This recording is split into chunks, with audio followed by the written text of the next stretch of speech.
దేశవ్యాప్తంగా పెను సంచలనం రేపిన ఆర్జికర్ ఆసుపత్రి వైద్యురాలపై అత్యాచారం కేసులో దోషి సంజయ్ రాయ్కి శిక్ష ఖరారైంది. కోల్కతాలోని సిల్డా కోర్టు అతడికి జీవిత ఖైదు విధించింది. మరణించే వరకు జైల్లో ఉంచాలని సూచించింది. అభయ కుటుంబానికి 17 లక్షలు చెల్లించాలని పశ్చిమ బెంగాల్ మమతా బెనర్జీ ప్రభుత్వాన్ని ఆదేశించింది.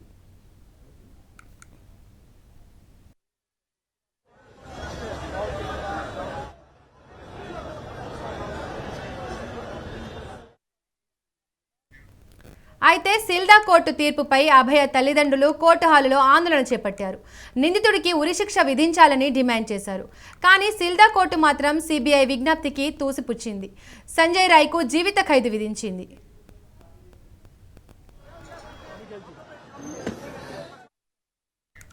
గతేడాది ఆగస్టు 9న రాత్రి ఆర్జికర్ ఆసుపత్రి సెమినార్ రూమ్లో ఒంటరిగా నిద్రిస్తున్న జూనియర్ వైద్యురాలిపై జరిగిన అత్యాచార ఘటన దేశవ్యాప్తంగా సంచలనమైంది. రాత్రి ఆసుపత్రిలో విధులు నిర్వహించిన ఆమె ఉదయానికి ఆసుపత్రి సెమినార్ హాల్లో అర్ధనగ్న స్థితిలో శవమై కనిపించారు. ఈ దుర్ఘటనపై పోలీసుల్లో అలసత్వం బయటపడడం, ఘటన జరిగిన ప్రదేశంలో కీలక ఆధారాలు అదృశ్యం కావడం వంటి పరిణామాల్లో దేశ ప్రజల్లో ఆగ్రహ ఆవేశాలు పెళ్లిబీకాయి. దీంతో కేసు విచారణకు సిబిఐకి అప్పగించాలంటూ బాధితురాలి తల్లిదండ్రులతో పాటు పలువురు పెట్టుకున్న పిటిషన్లపై కోల్కతా హైకోర్టు విచారణ చేపట్టింది. కోల్కతా పోలీసుల దర్యాప్తుపై కోర్టు ఆగ్రహం వ్యక్తం చేసింది. రోజు గడుస్తున్న కేసులో ఎలాంటి పురోగతి లేదంటూ విచారణను సిబిఐకి బదలాయించింది.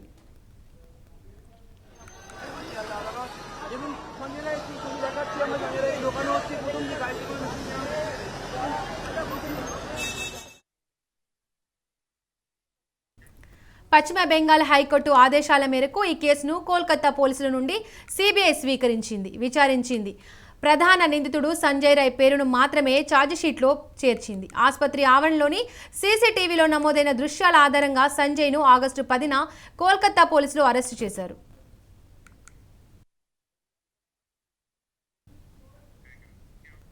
ఈ కేసులో ఆర్జికర్ మాజీ ప్రిన్సిపల్ సందీప్ ఘోష్, తాలా పోలీస్ స్టేషన్ మాజీ ఆఫీసర్ ఇన్ఛార్జి అభిజిత్ మండల్ను అరెస్టు చేసింది. సాక్ష్యాలు తారుమారు చేశారన్న ఆరోపణలపై వారు అరెస్టు కాగా తర్వాత వారికి ప్రత్యేక న్యాయస్థానంలో బెయిల్ లభించింది.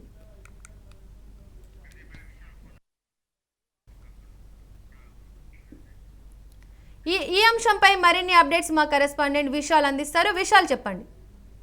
రైట్ దీపిక, దేశవ్యాప్తంగా సంచలనం రేపిన కోల్కతా ట్రైనీ డాక్టర్ అత్యాచారం కేసు దోషి అయిన సంజయ్ రాయ్ కు కోల్కతా సెషన్స్ కోర్టు జీవిత కాలం శిక్ష విధించింది. ఇక గత ఏడాది ఆగస్టులో ఈ ఘటన జరగగా అప్పటి నుంచి కూడా పెద్ద ఎత్తున దేశవ్యాప్తంగా నిరసనలు వెలువెత్తాయి. డాక్టర్లందరూ కూడా ఆ బాధితురాలికి సంఘీభావం తెలిపారు. తోతుల ర్యాలీలు తీశారు. పెద్ద ఎత్తున నిరసన తెలిపారు. ముఖ్యంగా చెప్పాలంటే మనకి 2012లో నిర్భయ కేసులో ఎంత పెద్ద ఎత్తున దుమారం లేకుందో మళ్ళీ అంతటి స్థాయి ప్రజల నుంచి అంత ఆవేదనలు, అదేవిధంగా అంతటి స్థాయి దుమారాన్ని ఈ కేసు మీద ప్రజలందరూ కూడా వారి ఆవేశాలను తెలియజేశారు. ముఖ్యంగా డాక్టర్లు పెద్ద ఎత్తున నిరసన తెలుపుతూ వచ్చారు. ఇక ఈ కేసు మొట్టమొదటిగా 2024 గత ఏడాది ఆగస్టులో జరిగితే ఆ తర్వాత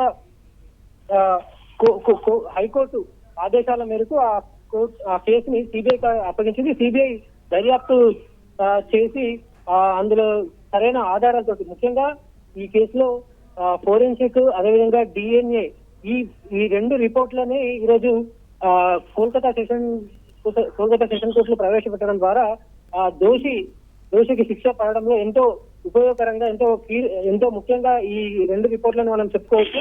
ఈ రెండు రిపోర్ట్ల ఆధారంగానే ఈ రోజు ఒకవైపు తాను ఈ నేరం చేయలేదు, తాను పాల్గొనలేదు, నాకు కావాలని నన్ను ఇరికిస్తున్నారని అటు దోషి తరపున న్యాయవాదులు వాదించినప్పటికీ కోర్టు మాత్రం సిబిఐ ఇచ్చిన ఈ డిఎన్ఏ ఫోరెన్సిక్ రిపోర్ట్ల ఆధారంగానే ఈరోజు ఈ సంజయ్ రాయ్ కు జీవితకాల శిక్షను విధించింది. అయితే ఈ తీర్పునిస్తూ కూడా కోర్టు కొన్ని వ్యాఖ్యలు కూడా చేసింది. మహిళల భద్రత వీటికి సంబంధించి ఈ తీర్పు అనేది ఒక మంచి పరిణామంగా ఉండాలి. భవిష్యత్తులో ఇలాంటి ఘటనలు రిపీట్ కాకుండా ఉండేందుకు ఈ కోర్టు ఈ తీర్పు అనేది ఉపయోగపడాలని కూడా కోర్టు చెప్పింది. అదేవిధంగా రాష్ట్ర ప్రభుత్వానికి పశ్చిమ బెంగాల్ ప్రభుత్వానికి ప్రస్తుతం 17 లక్షల రూపాయలని బాధితురాలి కుటుంబానికి ఇవ్వాలని కూడా తెలిపింది. ఇక కేవలం ఒక 4 నెలల కాలంలోనే ఈ కేసుకు సంబంధించి పూర్తి వివరాలను సేకరించడం, అదేవిధంగా దోషిని తేల్చడంలో సిబిఐ ఒక ముఖ్య పాత్ర పోషించిందని చెప్పుకోవాలి. ఎందుకంటే గతంలో మనకి 2012లో నిర్భయ కేసు మనకి అందరికీ కూడా తెలిసిందే.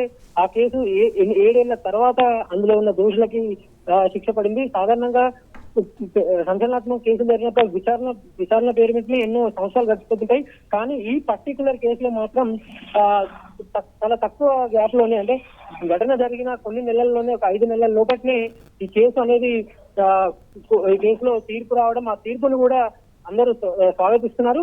అయితే మరొక ఈ తీర్పు ఇచ్చే సమయంలో కోర్టు న్యాయమూర్తి మరో కీలకమైన వ్యాఖ్యలు చేశారు. ఇది ఒక రేర్ కేసులో పరిధిలోకి రాదు, అంటే ఒక అసాధారణ కేసు పరిధిలోకి రాదు కాబట్టి మరణ శిక్ష, అంటే ఉరి శిక్ష వేయలేమని కూడా న్యాయమూర్తి తెలపడం జరిగింది.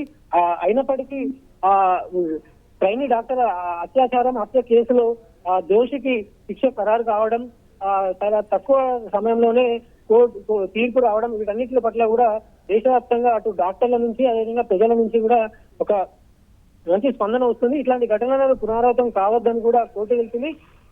ప్రస్తుతానికైతే కోల్కతా సెషన్స్ కోర్టు ఇచ్చిన ఈ తీర్పును ప్రతి ఒక్కరు కూడా స్వాగతిస్తున్నారు. Deepika, thank you Vishal.